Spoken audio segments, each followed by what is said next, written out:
Today I want to share with you a story that I have kept buried in my heart for over 40 years.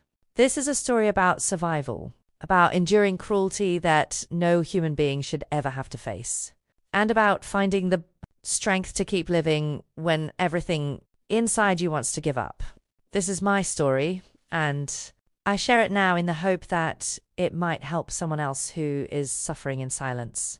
I was 19 years old when I married Robert in the spring of 1968. We lived in a small town outside of Boston, Massachusetts, where Robert worked at his father's hardware store. The wedding was beautiful, a simple ceremony in the local church with both our families present.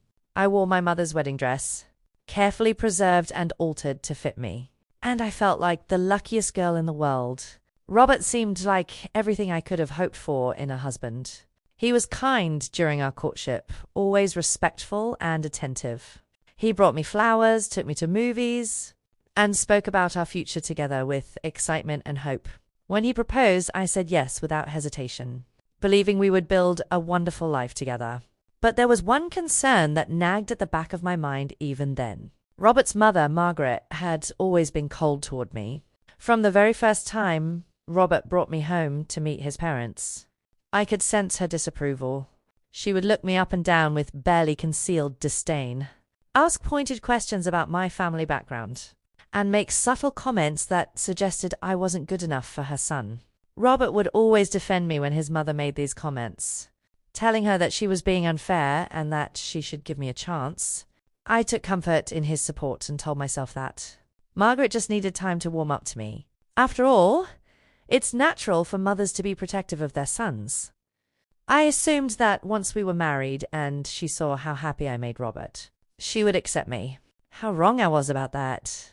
The first 6 months of our marriage were actually quite peaceful. Robert and I moved into a small apartment across town from his parents, and we were building our life together. He went to work each day at the hardware store, and I kept our little apartment clean and prepared meals for us. Life wasn't luxurious, but it was ours, and we were happy. The change came when Robert's father, Thomas, had a stroke and became partially paralyzed. Thomas could no longer manage the hardware store, and Margaret couldn't take care of him by herself in their large house. Robert, being the oldest son, felt it was his duty to move back home to help his mother care for his father and run the family business. I understood the reasoning and supported Robert's decision. Family takes care of family, and I knew this was the right thing to do, even though it meant giving up our independence. We packed up our little apartment and moved into Robert's childhood home, into the bedroom he had grown up in, now sharing space with his mother, who had never liked me. From the very first day we moved in, Margaret made it clear that this was still her house, and I was merely a guest who needed to earn her keep. She woke me at 4:30 in the morning on our first day there, yanking the covers off their bed and telling me that there was work to be done and lazy women weren't welcome under her roof. I stumbled out of bed, disoriented and confused, to find Margaret already in the kitchen, with a long list of chores she expected me to complete before breakfast. Scrub the floors, do the laundry by hand, iron all the linens, polish the silverware, and clean every window in the house. The list seemed endless, and when I glanced at the clock, I realized she expected all of this done in just a few hours. Robert had already left for work at the hardware store, and Thomas was still asleep in his downstairs bedroom. It was just Margaret and me, and the mask of civility she had worn in front of others completely dropped.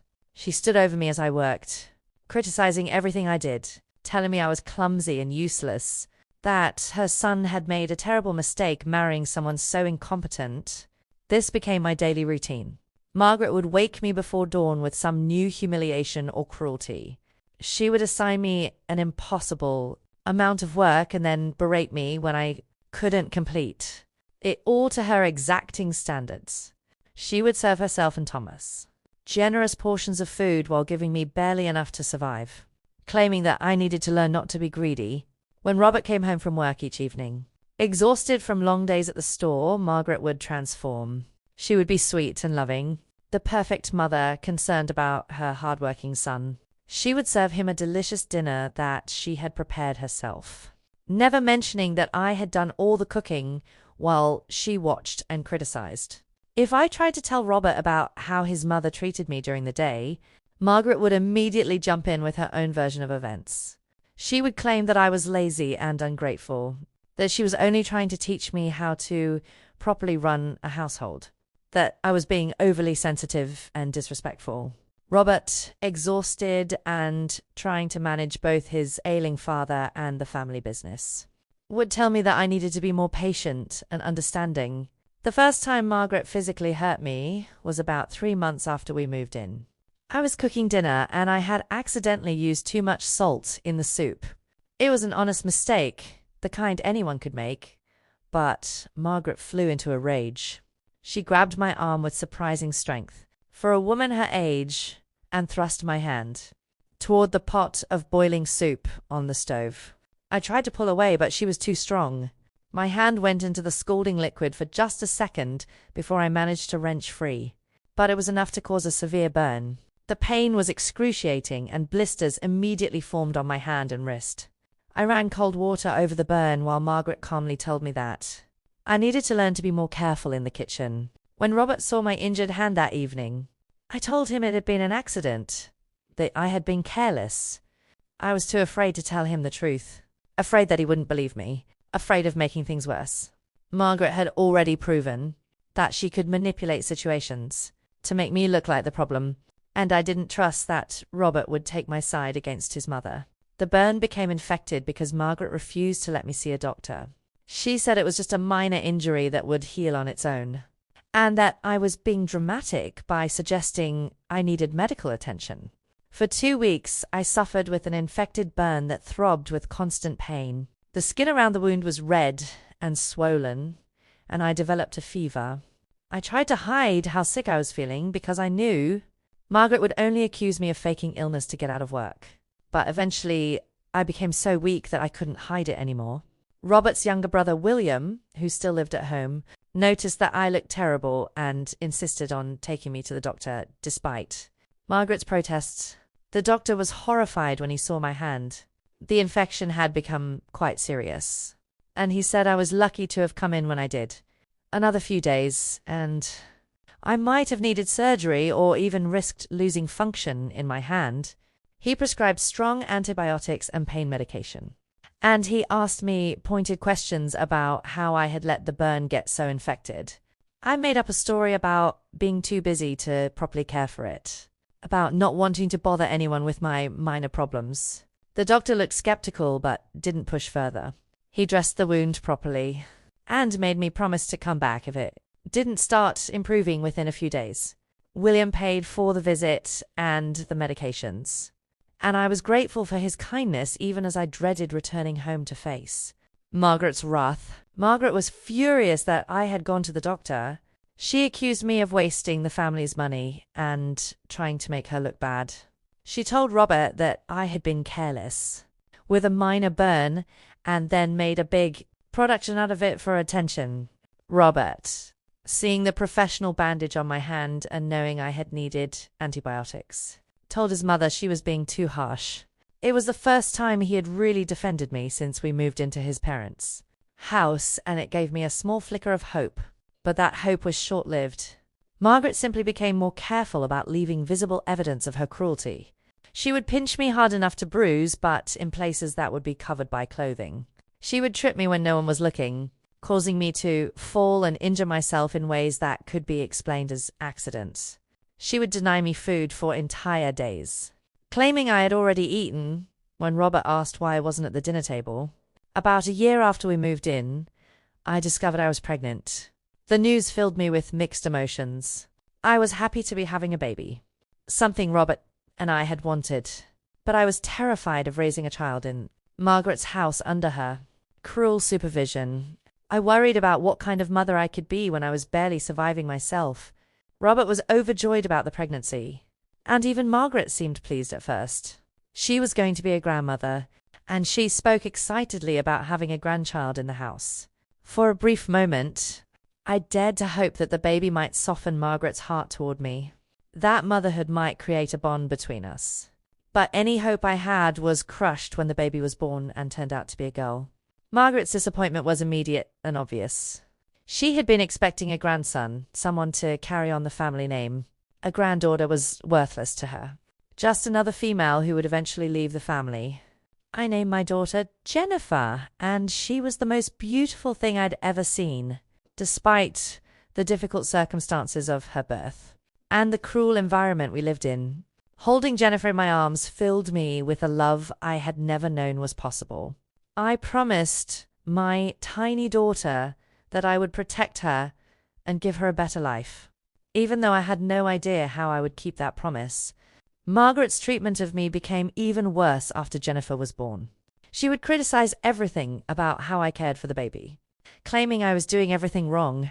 When Jennifer cried, Margaret would say it was because I wasn't feeding her properly, when Jennifer needed to be changed. Margaret would tell me I was too slow and incompetent. But worse than the criticism was the way Margaret treated Jennifer herself. She would refuse to help with the baby, saying she hadn't signed up to raise another child. When Jennifer cried in the middle of the night, Margaret would bang on our bedroom wall and scream at us to keep that baby quiet. If I asked for help while I was trying to cook dinner and care for Jennifer at the same time, Margaret would laugh and tell me I should have thought about that before getting pregnant. The sleep deprivation combined with Margaret's abuse and the constant demand of caring for a newborn pushed me to my breaking point. I was exhausted all the time, running on maybe 2 or 3 hours of sleep per night. I would fall asleep standing up while doing dishes, wake up to Jennifer's cries with no memory of having dozed off. Robert was no help during this time. He was working long hours at the hardware store trying to keep the family business afloat, and when he came home, he was too tired to help with Jennifer or household chores. He would eat the dinner I had prepared, play with Jennifer for a few minutes, and then go to bed, leaving me to handle the night feedings and diaper changes alone. When Jennifer was 6 months old, I became pregnant again. I hadn't planned to have children so close together, but birth control wasn't readily available or discussed in those days. I was terrified of having another baby when I could barely manage caring for one child while enduring Margaret's constant abuse. This second pregnancy was much harder than the first.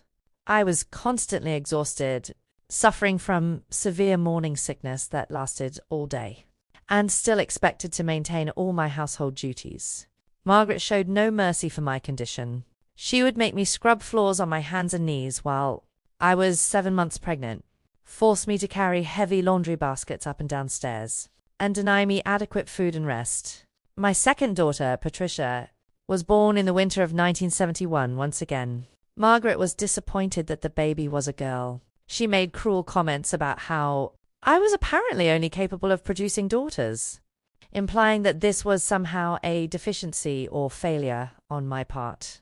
She suggested that Robert should find a woman who could give him sons. Comments that hurt deeply, even though I knew they were ridiculous. With 2 babies under 2 years old, my life became a nightmare of constant work and exhaustion. Margaret's abuse escalated to new levels. She would wake me up after I had finally gotten both babies to sleep, claiming there was some urgent task that needed to be done immediately. She would hide Jennifer's favorite toy and then berate me for not being able to find it when Jennifer cried. She would deliberately overheat or overcool the house, making the babies uncomfortable and fussy, and then blame me for not knowing how to care for them properly. The worst incident happened when Patricia was about 4 months old. I had been up for nearly 48 hours straight because both babies had been sick with colds and crying constantly. I was so exhausted that I could barely function, moving through the house like a ghost, trying to care for my babies while keeping up with Margaret's endless demands. I was cooking dinner, barely able to keep my eyes open, when I accidentally knocked over a pot of boiling water. The water spilled across the floor, missing the babies who were in their playpen nearby, but creating a dangerous mess. Margaret came into the kitchen, took one look at the situation, and began screaming at me about how careless and stupid I was. In my exhausted state, I finally snapped. I told Margaret that if she wanted dinner cooked properly, maybe she should help instead of sitting in the other room criticizing everything I did. I told her that I was doing the best I could under impossible circumstances, and that her constant abuse was making everything harder. Margaret's face turned red with rage. She slapped me across the face so hard that I fell to the floor, my head hitting the cabinet on the way down. I lay there stunned, tasting blood in my mouth, while Margaret stood over me screaming that I was an ungrateful, disrespectful woman who didn't deserve the roof over her head. The babies were crying in their playpen, frightened by the shouting and the violence. I pulled myself up, ignoring the pain in my head and face, and went to comfort Jennifer and Patricia. Margaret stormed out of the kitchen, and I heard her on the phone calling Robert at work to tell him about my disrespectful outburst. When Robert came home, Margaret had already told him her version of events. According to her, I had been deliberately negligent in the kitchen, endangering the children, and when she tried to correct me, I had become violent and aggressive toward her. She claimed she had only pushed me away in self-defense when I tried to attack her. Robert believed his mother. Even though my face was bruised and swollen from where she had hit me, even though the babies were still upset and clingy from witnessing the violence, Robert took his mother's side. He told me that I needed to show more respect to his mother, that I needed to control my temper, that I needed to be more grateful for everything his family had done for us. Robert believed his mother, even though my face was bruised and swollen from where she had hit me, even though the babies were still upset and clingy from witnessing the violence. Robert took his mother's side. He told me that I needed to show more respect to his mother, that I needed to control my temper, that I needed to be more grateful for everything his family had done for us. That night, lying in bed with my face throbbing and my heart broken, I realized that I was completely alone in this situation. Robert would always choose his mother over me. Margaret could do whatever she wanted to me, and Robert would find a way to justify it or blame me for provoking her. I had no allies in this house, no one who would protect me or believe me. The only thing that kept me going during those dark days was my two daughters. When I looked at Jennifer and Patricia, so innocent and dependent on me, I found the strength to endure another day of Margaret's abuse. I couldn't leave them, and I couldn't take them away from their father. In 1971, a woman leaving, her husband faced enormous social stigma and practical difficulties, especially a woman with no money and no family nearby to help. My own parents lived in California, thousands of miles away. We rarely spoke on the phone because long-distance calls were expensive, and Margaret monitored my phone use closely. When I did talk to my mother, I painted a cheerful picture of my life, not wanting to worry her or admit that my marriage was a disaster. I was too ashamed to tell anyone the truth about what I was enduring. Margaret's cruelty continued and intensified over the following years. When Jennifer started preschool, Margaret would tell her that her mother was stupid and lazy, that I didn't really love her because I was always too tired to play. When Patricia learnt to walk, Margaret would deliberately place obstacles in her path, hoping she would fall, and then laughed when the toddler got hurt. But perhaps the worst form of abuse was the way Margaret systematically tried to turn my daughters against me. She would give them candy and treats when I wasn't looking, and then tell them not to tell Mummy because Mummy would be mean and take the treats away. She would tell them stories about what a wonderful grandmother she was, how lucky they were, while implying that I was the problem in the family. The financial control was another form of abuse that it didn't fully recognize at the time. Margaret handled all the household money, including Robert's paycheck from the hardware store. She gave me a tiny allowance for groceries and household necessities, but I had to account for every penny I spent. If I asked for money for new shoes for the girls or winter coats, Margaret would accuse me of being extravagant and wasteful. I had no money of my own, no access to bank accounts, no way to save even a small amount for emergencies. I was completely financially dependent on Robert and his mother, which made the idea of leaving seem impossible. Where would I go with no money and two small children? How would I support us? When Jennifer was 5 and Patricia was 3, I became very ill with typhoid fever. I had been feeling unwell for several days, running a fever and experiencing severe stomach pain, but Margaret insisted I was faking illness to avoid my responsibilities. She wouldn't let me rest or see a doctor, claiming I was just being dramatic and lazy. For 3 days, I dragged myself through my daily chores despite feeling progressively worse. My fever climbed higher. I couldn't keep food down, and I was so weak I could barely stand. Margaret would come into the room, where I was trying to rest between tasks, and yank the covers off me, telling me to get up and stop pretending to be sick. On the fourth day, I collapsed in the kitchen while trying to prepare breakfast. I woke up on the floor with William, Robert's younger brother, kneeling beside me looking terrified. He had heard the crash when I fell and had come running to see what happened. One look at me told him that I was seriously ill, not faking, as Margaret claimed. William called a doctor, despite Margaret's protests. When the doctor arrived and examined me, he was furious that I had been left untreated for so long. I had typhoid fever, he said, and my condition was critical. If I had gone even one more day without medical treatment, I might have died. He arranged for an ambulance to take me to the hospital immediately. I spent 2 weeks in the hospital, fighting for my life. The typhoid fever had progressed to a dangerous stage, and I was severely dehydrated and malnourished. The doctors and nurses were kind, feeding me properly for the first time in years, letting me sleep without interruption, treating me like a human being who deserved care and compassion. Robert visited me in the hospital a few times, always looking uncomfortable and guilty. He brought the girls to see me once, and my heart broke at how much they seemed to have grown in just 2 weeks. Jennifer cried and clung to me, and even Patricia seemed to sense that something serious had happened to her mother. But Robert never apologized for not believing me when I said I was sick. He never acknowledged that his mother had nearly let me die rather than admit she might be wrong.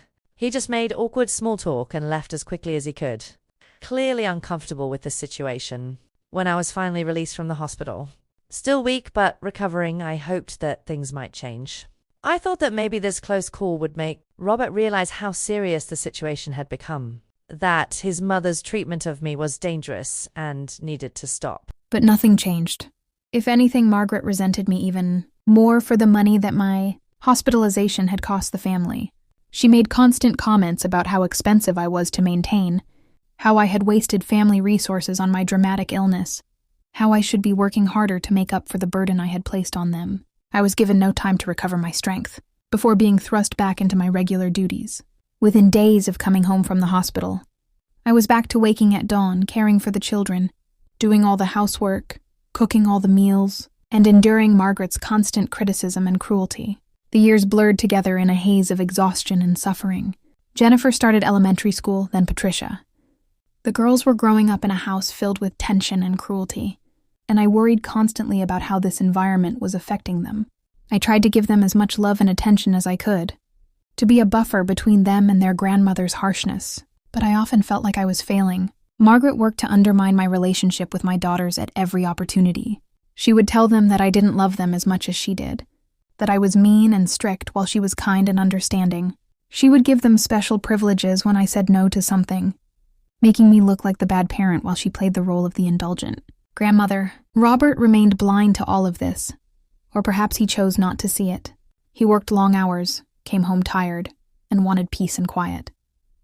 When I tried to talk to him about his mother's behavior, he would accuse me of being difficult and ungrateful. He would remind me that we lived in his parents' house rent-free, that his mother was doing us a favor by letting us stay there, that I should show more appreciation. The breaking point came when Jennifer was 9 and Patricia was 7. Thomas, Robert's father, passed away peacefully in his sleep. I had always felt sorry for Thomas, watching his wife's cruelty from his sickbed, but too ill and weak to intervene. With Thomas gone, I thought perhaps Margaret would soften, that grief might make her reevaluate her behavior and relationships. Instead, Margaret became even worse. She fell into a depression that manifested as even greater cruelty toward me. She blamed me for things that made no sense, claiming that my presence in the house had contributed to Thomas's decline. She said that the stress of having me there, being such a burden and disappointment, had worn Thomas down and hastened his death. These accusations were completely irrational, but Robert didn't defend me. He was dealing with his own grief over losing his father, and he took his mother's side by default. When Margaret suggested that maybe it was time for Robert and me to find our own place, so she could have her house back to herself, I felt a surge of hope that was quickly crushed. Robert told his mother that we couldn't possibly leave her alone in her time of grief, that she needed family around her, that it was his duty as a son to stay and take care of her. My heart sank as I realized I would never escape this house, that I was trapped in this situation for as long as Margaret lived. The next few years were more of the same, only worse. Margaret's grief made her even more unpredictable and cruel. Some days she would ignore me completely, acting as if I didn't exist. Other days she would follow me around the house, criticizing every single thing I did, finding fault with everything from how I folded laundry to how I spoke to my daughters. The physical abuse became more frequent too. Margaret would shove me, slap me, pull my hair, pinch me hard enough to leave deep bruises. She was always careful to hurt me in places that wouldn't show, or to do it when Robert and the girls weren't round to witness it. And on the rare occasions when Robert did see signs of abuse, Margaret would claim I had been clumsy or that I was lying about how the injuries happened. I developed chronic health problems from years of poor nutrition, lack of sleep, and constant stress. My hair started falling out. I had stomach problems that the doctor said were related to anxiety. I had severe headaches that would last for days. But I couldn't rest or take proper care of myself because Margaret never allowed it. The only bright spot in those dark years was watching my daughters grow into smart, strong young women. Despite the toxic environment they were growing up in, Jennifer and Patricia were doing well in school. They had friends, hobbies, dreams for their futures. I was determined that they would have better lives than I had, that they would go to college and have careers and never be trapped and helpless the way I was. When Jennifer turned 16, she started to understand what was really happening in our household. She was old enough now to see through Margaret's manipulations and recognize the abuse for what it was. She started defending me when Margaret was cruel, standing up to her grandmother in ways that I had never dared to do. This created a new source of tension in the house. Margaret was furious that Jennifer was no longer under her control, that she couldn't manipulate her granddaughter the way she had when Jennifer was younger. She tried to turn Robert against Jennifer, claiming that I had poisoned Jennifer's mind against the family. But Jennifer was smart enough to speak for herself. Patricia followed her older sister's lead, and suddenly I had two allies in the house instead of being completely alone. My daughters saw what was happening and they supported me, even though they couldn't change the fundamental power dynamics of our situation. Just knowing that they believed me and understood what I had been enduring meant everything. As the girls got older and more independent, Margaret's control over the household began to slip. Jennifer got a part-time job and started saving money for college. Patricia became involved in school activities. That kept her away from the house for long hours. They were creating lives outside of Margaret's domain and she hated it. Margaret tried every manipulation she could think of to keep the girls under her control. She told them they were ungrateful, that they were abandoning their family, that they would regret not spending more time at home. But Jennifer and Patricia saw through her tactics, and they continued to build their independence. When Jennifer turned 18 and left for college, I felt a mixture of pride and terror. I was so happy that she was escaping this toxic environment and building a better life for herself. But I also feared that without Jennifer's presence as a buffer, Margaret would escalate her abuse toward me and Patricia. My fears proved justified. With Jennifer gone, Margaret seemed to feel she had lost control, and she took out her frustration on me with renewed viciousness. The verbal abuse became more savage, the physical abuse more frequent. She told me almost daily that I was worthless, stupid, ugly, a burden, a waste of space.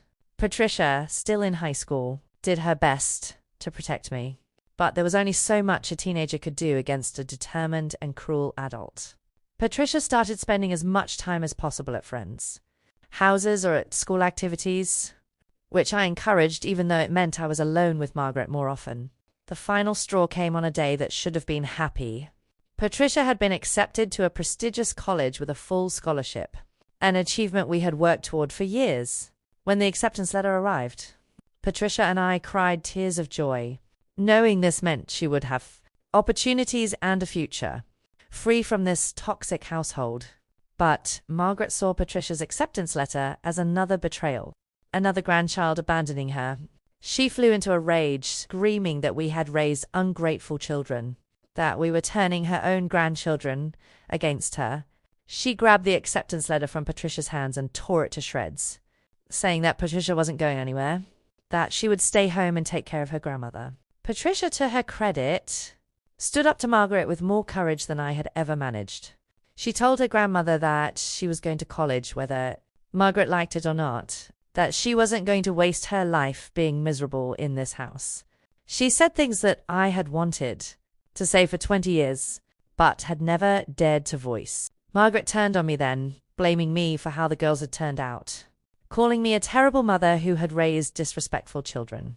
She raised her hand to slap me, and without thinking, I blocked it. For the first time in our entire relationship, I physically stopped Margaret from hitting me. The shock on Margaret's face was almost comical. For 20 years, I had absorbed her abuse without fighting back, and she had become so accustomed to my passivity that my simple act of self-defense left her stunned. She stood there with her hand in the air, frozen in disbelief that I had dared to stop her. Robert came home to find the three of us in a standoff in the kitchen. Patricia immediately explained what had happened, showing him the torn pieces of her acceptance letter and describing her. Grandmother's rage. I stood silent, waiting to see if Robert would finally, after all these years, stand up for his wife and daughter. And something shifted in that moment. Maybe it was seeing his youngest daughter's college acceptance letter torn to pieces. Maybe it was finally seeing the fear in my eyes and the defiance in Patricia's stance. Maybe it was just that 20 years of willful blindness had finally caught up with him. Whatever the reason, Robert looked at his mother and then at me. Really looked at me, perhaps for the first time in years. What he saw seemed to shock him. I was not the young woman he had married. I was thin and worn, with premature grey hair and a defeated posture. I had aged 20 years in the past decade from stress and abuse and malnutrition. I looked like a ghost of the person I had once been, and Robert seemed to finally recognize what his mother had done to me and what his refusal to protect me had cost. Robert told his mother that Patricia was going to college, and that was final. He told her that her behavior toward me and the girls had been unacceptable for years, and that things were going to change. Margaret started to argue, to manipulate, to cry and claim she was the victim. But Robert stood firm in a way he never had before. That conversation marked a turning point, though not a complete transformation. Robert started to see his mother's manipulation more clearly and push back against it more often. He arranged for us to move into our own apartment nearby, finally giving me some space and freedom from Margaret's constant abuse. It wasn't the dramatic rescue or vindication I might have dreamed of, but it was something. The years of abuse have left permanent scars, both physical and emotional. The burn on my hand from that incident early in my marriage still bears a scar that I see every day. I have chronic health problems from years of stress and poor treatment. I struggle with anxiety and difficulty trusting people. The damage done to me during those 20 years of abuse cannot be completely undone. But I survived. I endured things that no person should have to endure, and I survived. My daughters both went to college and built successful, happy lives for themselves. They broke the cycle of abuse and created healthy relationships based on respect and love. That knowledge brings me more pride and satisfaction than anything else in my life. Today, I share this story not for sympathy or revenge, but in the hope that it might help someone else who is suffering in silence. If you are being abused by a family member, know that it is not your fault. Know that you deserve better. Know that speaking up and asking for help is not a sign of weakness, but of strength. Abuse within families is often hidden and minimized, especially abuse from in-laws. Society tells us to respect our elders, to maintain family harmony, to endure difficulties for the sake of peace. But no one deserves to be treated the way I was treated. No amount of family obligation justifies cruelty, violence, or systematic psychological torment. If I could go back and give advice to my younger self, I would tell her to speak up sooner, to demand respect, to leave if necessary. I would tell her that her worth is not determined by how well she can endure abuse, that suffering in silence is not noble but tragic. I would tell her that her daughters would rather have a mother who was happy and healthy than one who martyred herself for an illusion of family unity. But I cannot go back and I cannot change the past. All I can do is move forward, carrying my scars, but also my strength. I survived Margaret's cruelty, and I built a life beyond it. My daughters are my triumph, proof that suffering does not have to be inherited, that cycles of abuse can be broken, that love and resilience can overcome even the darkest circumstances. To anyone reading this who sees themselves in my story, please know that you deserve better. Please know that asking for help is brave, not weak. Please know that you are not alone, even when it feels like you are. There are people who will believe you, support you, and help you find a way out. Your life has value beyond your ability to endure suffering. You deserve respect, kindness, and safety. Never let anyone convince you otherwise.